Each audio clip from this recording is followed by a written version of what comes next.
Bonjour à tous et à toutes. Aujourd'hui, nous allons vous parler de l'assèchement du lac Tchad. Le lac Tchad possède un potentiel économique énorme. Cependant, les infrastructures nécessaires au développement de la zone sont, elles, trop peu nombreuses. Le lac bénéficie en effet d'une eau incroyablement douce. Il fournit actuellement de l'eau à environ 30 millions de personnes. Son rôle économique est donc très important, puisqu'il est la source principale en eau pour les 4 pays l'entourant. De plus, le lac regorge de poissons. 128 espèces différentes sont recensées. La pêche représente donc une source d'emploi considérable dans la région. En 2000, dans les alentours de 50 000 tonnes de poissons étaient pêchées. La pêche à elle toute seule permet de diminuer la pauvreté du pays, car elle procure du travail à de dizaines de milliers de personnes. En englobant tous les métiers qui gravitent autour de la pêche, on estime que la pêche permet à 300 000 personnes de travailler. Mais ce n'est pas tout. Les terres au bord du lac sont fertiles et cultivables. Pour le plus grand bonheur des agriculteurs de la région, l'utilisation d'engrais n'est pas obligatoire. Ils y font pousser du maïs, du riz, des patates douces et du manioc. En plus du potentiel économique que représente la pêche et l'agriculture, le lac est aussi sous exploitation pétrolière depuis les années 2000. Le lac Tchad est donc un élément essentiel à l'économie de tout un pays. Malheureusement, les changements climatiques et le manque d'infrastructures ne vont pas aider. Le bassin du lac Tchad couvre une bonne partie du pays. Le plus grand affluent du lac est le fleuve Chari. Il approvisionne 90% de l'eau du lac Tchad. Le Chari est un fleuve abondant mais irrégulier. Il prend sa source en Centrafrique et traverse le sud-est du Tchad dont il inonde les vastes plaines avant d'aller alimenter le lac. Le lac Tchad est peu profond et est caractérisé par de nombreuses îles flottantes. Si l'on remonte dans le temps, vers 50 000 avant Jésus-Christ, le lac Tchad couvrait 2 millions de km². Le lac actuel, qui est d'environ 1500 km², n'est plus qu'un vestige de cet ancien lac appelé Méga-Tchad. Malheureusement, il est possible que le lac disparaisse dans les dizaines ou centaines d'années à venir. On peut d'ailleurs voir son évolution critique sur la photo. Les populations locales utilisent plus d'eau qu'auparavant et la pluviosité diminue d'année en année. Allons voir tout ça plus en détail. Le lac Tchad est de type endoréique, c'est-à-dire qu'il ne possède aucun contact avec un océan. Le bassin hydrographique du lac touche 4 pays, soit le Niger, le Tchad, le Cameroun et le Nigeria. Il se trouve donc à être la principale source d'eau potable en Centrafrique. En effet, il fournit de l'eau potable à environ 30 millions de personnes provenant de ces 4 pays frontaliers. De plus, l'eau du lac est incroyablement douce, ce qui est assez rare pour un lac endoréique. Ainsi, le lac représente aussi une source importante de revenus pour la région. En plus d'être un atout économique primordial, il est aussi un apport d'eau considérable pour l'agriculture proche de ses rives. L'épuisement du grand réservoir d'eau qu'est le lac Tchad serait donc une catastrophe naturelle, mais aussi économique pour les 4 pays qui en sont dépendants. Certains estiment que si rien n'est fait, le lac sera complètement desséché d'ici 2020. En 55 ans, il a perdu 90% de la surface qu'il occupait. La situation est urgente, car aujourd'hui, le lac ne s'étend plus que sur environ 1500 km². Les causes de ce désastre environnemental sont naturelles, mais aussi anthropiques. Le lac est surexploité et la population ne fait pas suffisamment attention à ce grand réservoir d'eau dont la situation est précaire. Les conséquences de l'assèchement total seraient dramatiques.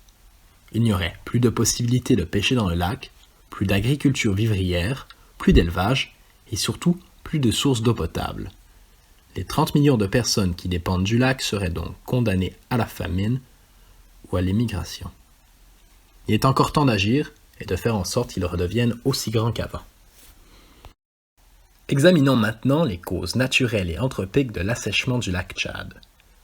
Selon les scientifiques, la sécheresse et la baisse de précipitations sont les premières causes de l'assèchement du lac. En effet, depuis 1968, le pays a connu une baisse de précipitations, ce qui a mené depuis à un cycle de sécheresse. Cela, ajouté aux très faibles crues des dernières années, ont causé l'assèchement du lac. Les pluies se faisant de plus en plus rares, eurent pour conséquence la diminution du débit des principaux fleuves affluents du lac Tchad.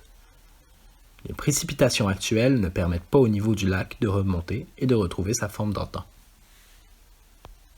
Les terres, et en partie celles du bassin versant, sont complètement sèches.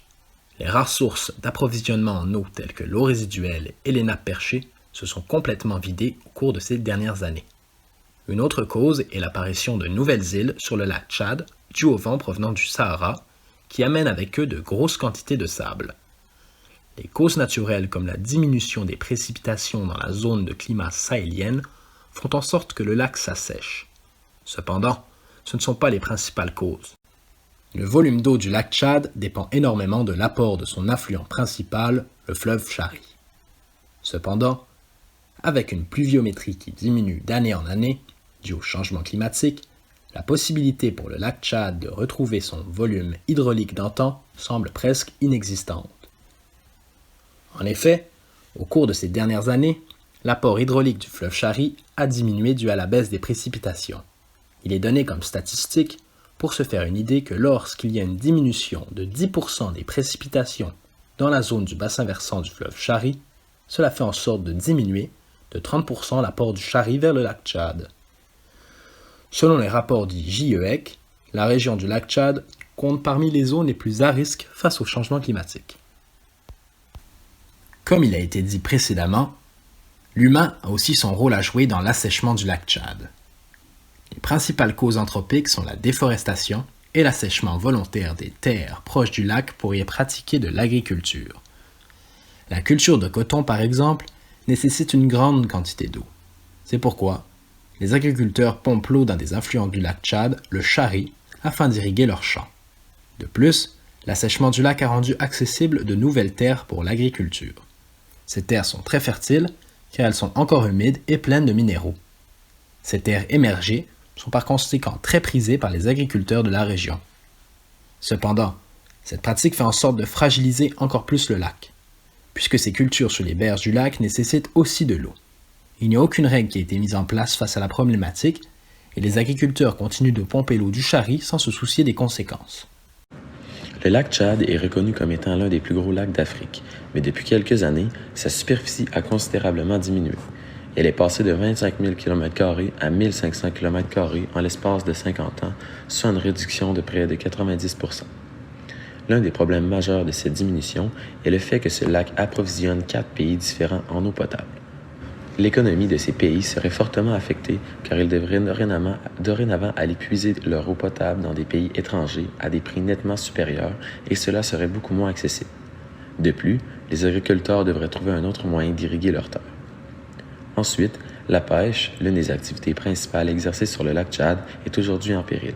Les pêcheurs se retrouvent confrontés à plusieurs problèmes tels que le manque de bonne prise ou encore le niveau de l'eau qui est en constante diminution.